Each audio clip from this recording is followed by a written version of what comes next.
Lord friends. இன்றைய தினம் Esther ராஜாத்தியோட 8வது அதிகாரம் வசனங்கள் 1 முதல் 3 வரை.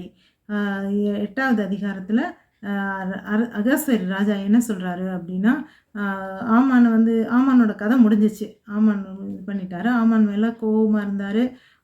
ஆமான் இறப்போடு சேர்ந்து அவருடைய கோபமும் தணிஞ்சிருச்சு அப்படின்னு பார்க்குறோம். அடுத்து அகாஸ்வேரு ராஜா என்ன பண்ணுறார், ஆமானோட அரண்மனை அவன் சேர்த்து வச்ச சொத்து அந்த இது எல்லாத்தையும் அந்த அரண்மனையை எஸ்தர் ராஜாத்திக்கு கொடுத்துட்றாரு. கொடுத்ததுக்கப்புறம் அப்புறம் மொர்தெகாயை கூப்பிட்டு ஆமான்கிட்ட ஒரு மோதிரம் கொடுத்தாருல்ல, முத்திரை மோதிரம் கொடுத்து இதை நீ உனக்கு இஷ்டப்படியெல்லாம் செய்ய அப்படின்லாம் சொன்னார்ல, அந்த மோதிரத்தை ஆமான்கிட்ட வாங்கியிருப்பார். அந்த மோதிரத்தை மொர்தெகாயை கூப்பிட்டு மொர்தெகாய்க்கு கொடுத்து அவனை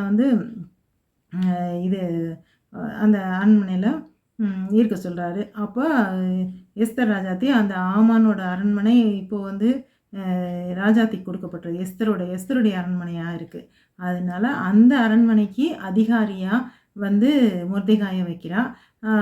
அதுக்கு முன்னாடி தனக்கும் மொர்தெகாய்க்கும் என்ன உறவு, தான் யார் அப்படின்றதெல்லாம் ராஜாவுக்கு விஸ்தாரமாக விவரித்து சொல்கிறா.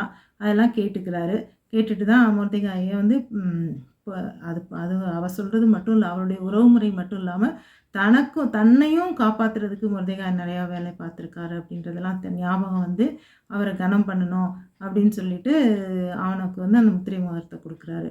அதுக்கு அடுத்து 3வது வசனத்தில் என்ன சொல்லியிருக்காங்க அப்படின்னா, எஸ்தர் ராஜாத்தி திரும்பவும் ராஜாவோட முன்னாடி நின்று அழுது புலம்பி அவர்கிட்ட நான் ஒரு விண்ணப்பம் செய்யணும் அப்படின்னு சொல்லி கேட்குறா. அது என்ன விண்ணப்பம், அந்த விண்ணப்பத்துக்கு அரசருடைய பதில் என்ன அப்படின்றத நாளை சந்திப்போம். அல்லேலூயா.